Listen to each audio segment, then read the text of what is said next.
É importante a gente ressaltar o seguinte, Santos, em termos de região metropolitana, é a única cidade que tem uma lei dessa natureza. E assim, o que a lei traz, na realidade, é a Política Nacional de Resíduos. Você tem a nível nacional a Política Nacional que cria as diretrizes, mas se o município não se apoderar disso e criar legislação própria, você continua não fazendo as coisas da maneira como tem que ser feitas. Então, quando a gente começou a pensar nessa lei em 2015, 2016, a gente tinha por objetivo trazer a política nacional para o município, tirar do papel a política nacional de resíduos. Porque não adianta eu ter a nível nacional as diretrizes se na aplicação no município eu não tiver como cobrar. E a gente sabe que, infelizmente, é cultura no país. Se você tiver a lei, mas não tiver meios de cobrar e na cobrança você não tiver como penalizar quem não atendeu, a lei não funciona.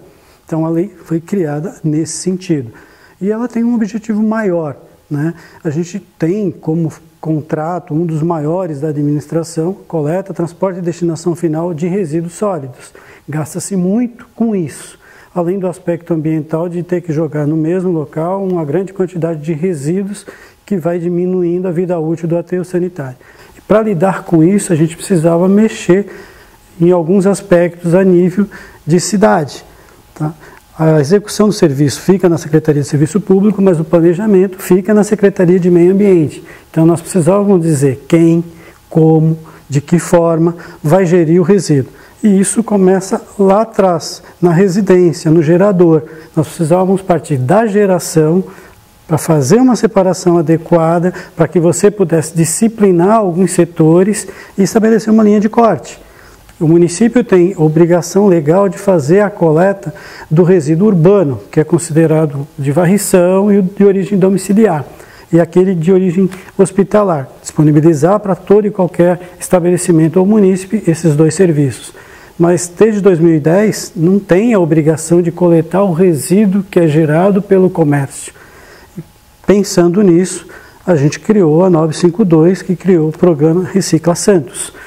A gente dividiu os resíduos em categorias e instituiu a obrigatoriedade da separação na fonte.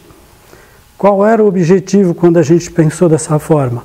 Aumentar a quantidade de resíduos recicláveis destinada à coleta seletiva. A gente tem uma coleta seletiva que vem aí de 20 anos, mas que vinha caindo anualmente, passo a passo. Então você tinha, antes da lei, um volume de coleta em torno de 250 toneladas. Com 2, 3 meses de cobrança efetiva da lei, isso deu um salto para em torno de 700 toneladas. Eu só estou contabilizando aí a coleta seletiva solidária, que é aquela que o município faz para destinar à cooperativa que é parceira. Se a gente levar em consideração as outras ONGs, associações, as empresas privadas, esse número com certeza praticamente dobra.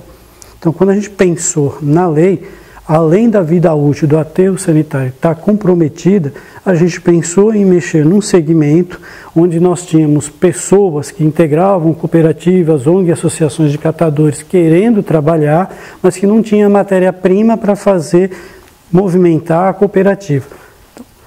A partir da lei, abriu-se essa possibilidade. Nós criamos comércio paralelo, né? Antes, toda a gestão de resíduos ficava na mão de um único gestor. Coleta, transporte e destinação final ficava sob responsabilidade de uma única empresa. A partir do momento que eu trago a política nacional para o município e digo para você, grande gerador, que a responsabilidade também é sua, transfiro para você a sua responsabilidade, eu abro um mercado para que outras empresas possam atuar nesse segmento. Eu abro um mercado para que a cooperativa volte a ter a matéria-prima, que é o que movimenta a atividade dela enquanto cooperativa. E isso se traduziu nos números depois que a gente começou a acompanhar. O aumento foi muito significativo. Então, na realidade, quando a gente fala em lei, ela traz obrigações, a gente tem que cumprir, e se a gente enxergar apenas como obrigações, a gente não tira da lei toda a parte boa que ela tem. Tá? Existe uma obrigação maior. A lei vem acompanhada de algumas responsabilidades. O grande gerador, por exemplo, tem que fazer o plano de gerenciamento de resíduos. Perfeito. Mas se ele pura e simplesmente fizer e não utilizar, ele não está fazendo um bom uso de uma ferramenta importantíssima. A gente fala em resíduo gerado a partir do consumo. A gente gera, é representativo, mas não é a maior parcela. A gente gera resíduo em todas as etapas do processo produtivo de um produto. E muitas vezes a quantidade de resíduo que a gente gera na cadeia produtiva é bem maior do que o resultado final, que seria a embalagem do que a gente consumiu. E a gente também paga esse custo. Então, o grande gerador ele precisa trazer para ele o plano de gerenciamento como uma ferramenta de diminuição de custos. Ele precisa trabalhar com o plano de gerenciamento embaixo do braço. É um indicativo de produção, consumo e desperdício. E usando bem isso, ele vai com certeza ter um custo menor, vai gerir melhor a empresa, vai utilizar melhor as suas ferramentas, os seus funcionários, ele vai obter resultados que ele não obtinha antes.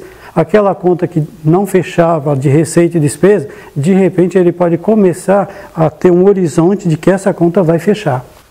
Nós tivemos, desde a implantação da lei, assim, um acompanhamento, ainda não fizemos um aparato minucioso para a gente ver de fato de direito qual é o volume disso, mas já gira em torno de 2.000 toneladas.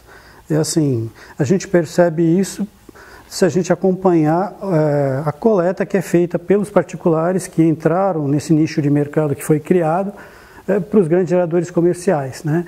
Você tinha todos esses resíduos canalizados para uma única empresa e o município pagava a conta por ele. Hoje em dia, não.